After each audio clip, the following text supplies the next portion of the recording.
Thank you so much for having us. Yeah, it was a pleasure to be here. And welcome to the Black Media Matters Studios.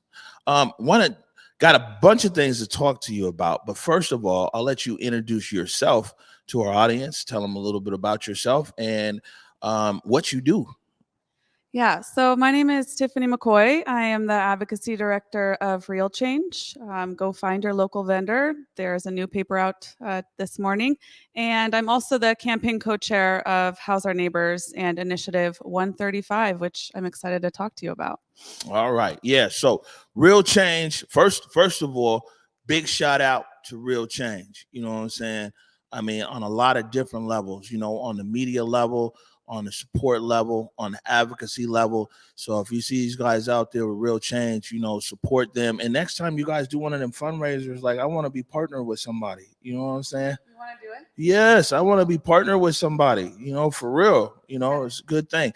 All right. So tell us what House Our Neighbors is all about, and then what social housing is. Definitely. So, House Our Neighbors first formed about this time last year in opposition to Charter Amendment 29, which was ironically dubbed Compassion Seattle, which would have done a lot of lofty things that wasn't paid for, but most importantly, it would have concretized sweeps as a cornerstone of our homelessness policy. And we didn't see anyone that was coming out in opposition to it. There's a lot of good values, as you and Trey were talking about earlier, but no action on stopping this. So Ty and I got together and organized a group of folks that wanted to oppose this and used the C3 of Real Change to launch this effort to take that initiative down. And it was ultimately kicked off the ballot, thankfully. But we stayed together as a group and are focusing on a dual strategy. One is meeting material needs at the short term through our mutual aid work and supporting neighbors that are being swept by another administration. No surprise there. And we also wanted to focus on the long-term solutions for policy and structure change. So in August, we had a retreat. We said we want to look into social housing, and that's what we've been working on since then. And we just started gathering signatures for the initiative yesterday because we just can't keep waiting for solutions to come down and work groups, as you and Trey were talking about, in panels, and more reports to just go sit on the dust, go collect dust on the shelves. So we know that every year that we don't solve the affordability crisis at scale, more people are going to enter homelessness. That's an irrefutable fact. Rents go up, more people are pushed into homelessness, and more Black, brown, and low-income communities are pushed out of the city, having to travel 30 to 60 minutes each way into the city to serve those that are wealthy and more privileged, and then go home and try to spend time with their families and decompress. So we wanted to stake out boldly and put forward a solution that is wildly successful across the globe. And folks on the right and centrists are going to say, oh, this is a European model, it's too idealistic, but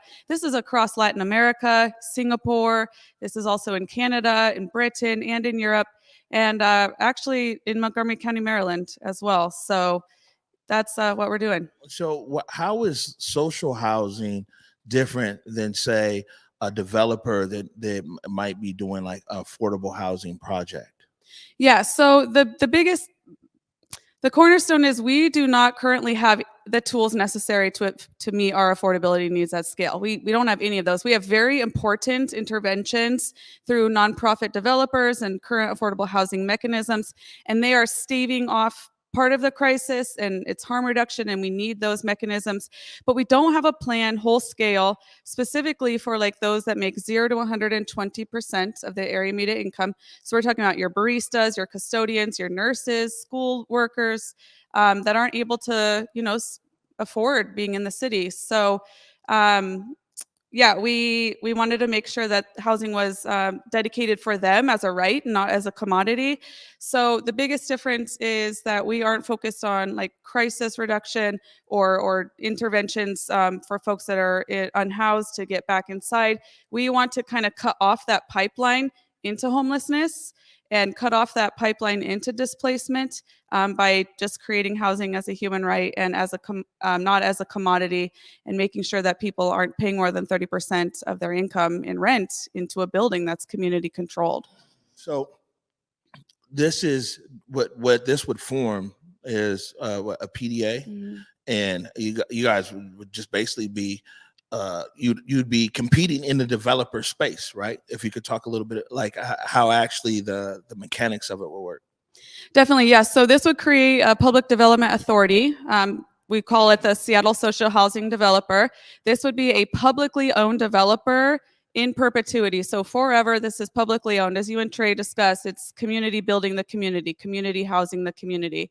And yeah, it would be able to go out and acquire buildings and move those over into the social housing portfolio and also build buildings in the future. And we have like really high environmental standards on those buildings as well, because even though it's not fun to talk about, climate change is real. It's here. We know that it disproportionately affects those that are unhoused in Black and Brown communities.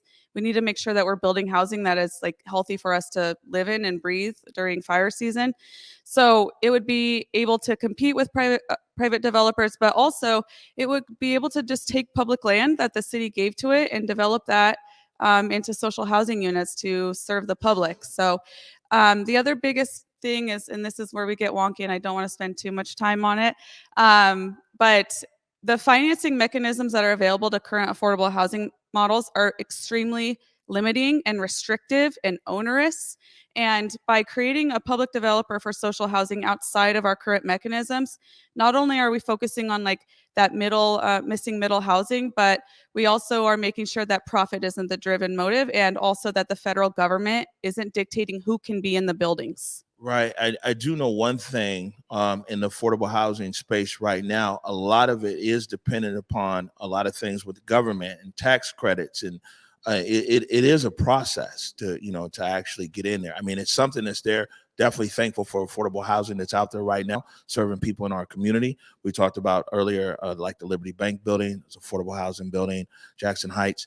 But there's a very big process to that, and and what you're saying is that right now a lot of those processes can also be prohibitive. And can hamstring a developer. And what you say is you want to be able to move away from that. How would you fund the PDA? Yeah, so we set out in this first step of our like long campaign plan for House Our Neighbors to put together the structure and the vision for social housing, creating this public developer that is owned in the public for perpetuity, that focuses on permanently affordable rent, creates cross-class communities and renter leadership. Our governing board is going to be a renter majority governing board. But so we couldn't give it funding because that is not only not the authority of a public developer, but also we just wanted to put forward the vision and the structure. Because as you and Trey rightly said, we don't have any more time to wait. And virtually every elected official, regardless of their political background, agrees that affordable housing is a really deep need. So now the onus will be on them in our campaign to get them to fund something that they say we desperately need. So, but from day one, the developer will be able to like seek out funding on its own. It will have that authority, but we'll be working on a progressive revenue source to fund it long term. Right. And there's a lot of developers. You have the developer and then you have the financer. So, I mean, that's very commonplace. The developer doesn't need to have all the cash right there. The developer needs to have maybe the access to space to develop the vision, the plans. Then you go and find the financing for it. So, I mean, this sounds to me, right, that it's like a development developer basically owned by the people, a PDA that's going to compete in the space of regular developers, but can also develop on city land, and you're going to create housing that is basically more affordable for everyday workers here in the city. Yeah, I know it sounds like too good to be true, but they do it all over the globe, and we can do it here. There's no reason not to. Yeah, I mean, it doesn't sound. I mean, yeah, it just. Is anybody against this? Because like I'm just thinking about it because the idea of it, I'm just trying to figure it out. Like, man, okay, well, who would really be against this? So is there anybody who's against this? We haven't had any opposition outwardly yet. I imagine there are discussions happening and behind closed doors of private developers and folks that see housing as a commodity and want to keep being able to skyrocket rents to pad their bottom line. I imagine they're against it. We'll see if they come out against it. But other than that, we haven't heard any opposition. But when we're going out into the street for the last 3 months talking to renters, there's not a renter that says, oh, yeah, I'm totally safe and comfortable. I can afford my rent. I'm not worried about moving. I'm good. Don't need this. Right. Now, speaking of that, so we know initiatives, it's a process with that. And I see you just started. How many signatures do you need by when for this to go up on the ballot? Yeah, so we need about 27,000 valid signatures, but we're going to try to get 35,000 by the end of June. That way we can get it on the November ballot. The city council could sit on it and get it onto a later ballot, but don't worry, we'll be there to push them to put it on the November ballot. And now on the ballot, is it just by 51% or something like that? So Yep, just by 51%. So that's what we're going to be yes or starting no? for. Yes or no? Should we create the Seattle social housing developer to build deeply affordable housing? Right. I wanted to take a few minutes here before I let you go, and we have your colleague Ty come out. You mentioned something about sweeps, and what's happening with the sweeps. We haven't been out on a lot of different sweeps. Maybe you can kind of update our viewing audience as to what is going on with homeless encampments and sweeps, at least how you guys seen it there in your organization. Yeah, I can do that. I mean, I would definitely bring Ty into that too, because Ty's out there great. doing like that mutual aid and on the ground support a lot more than I am. But I mean, the Durkin administration was hell. They moved away from these 72-hour sweeps into just immediate sweeps under this broad cloak of if you're an obstruction or a public safety hazard, you can be swept immediately, which you could argue everything under that broad of a category.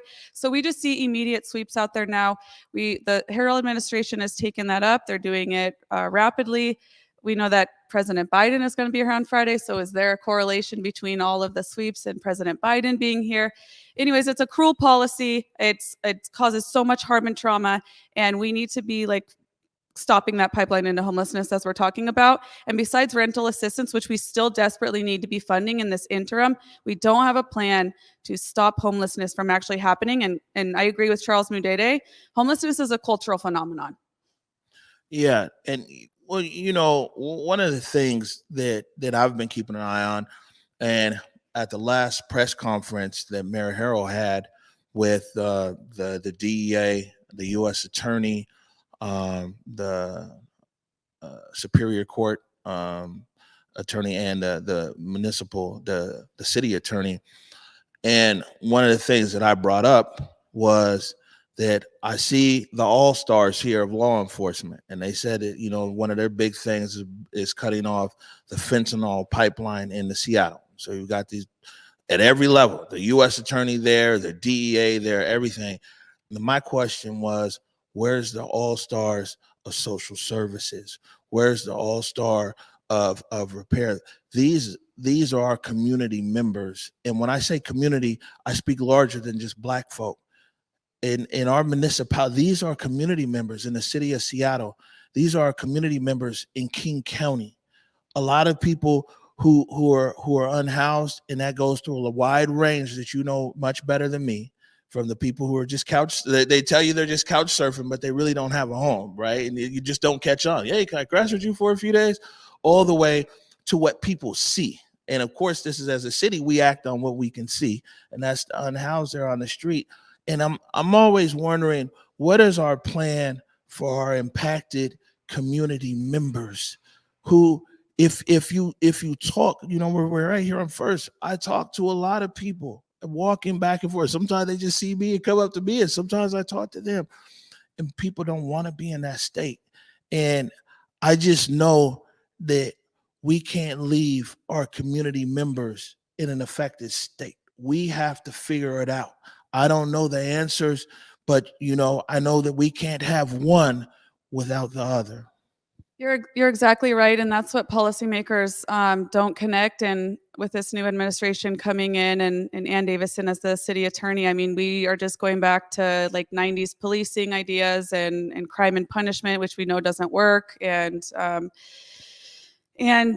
these ideas that you can punish away poverty and you can criminalize away poverty, which is just not founded out anywhere in any research anywhere. So that's another reason we also wanted to inject like this hope and vision into like Seattle right now, because right now it's just about being on the defense. And I mean, mutual aid workers are out there so much, like bending over backwards just to like make sure that our unhoused neighbors have like their needs met or help moving, because the city doesn't provide help and moving people from one corner of a street to another.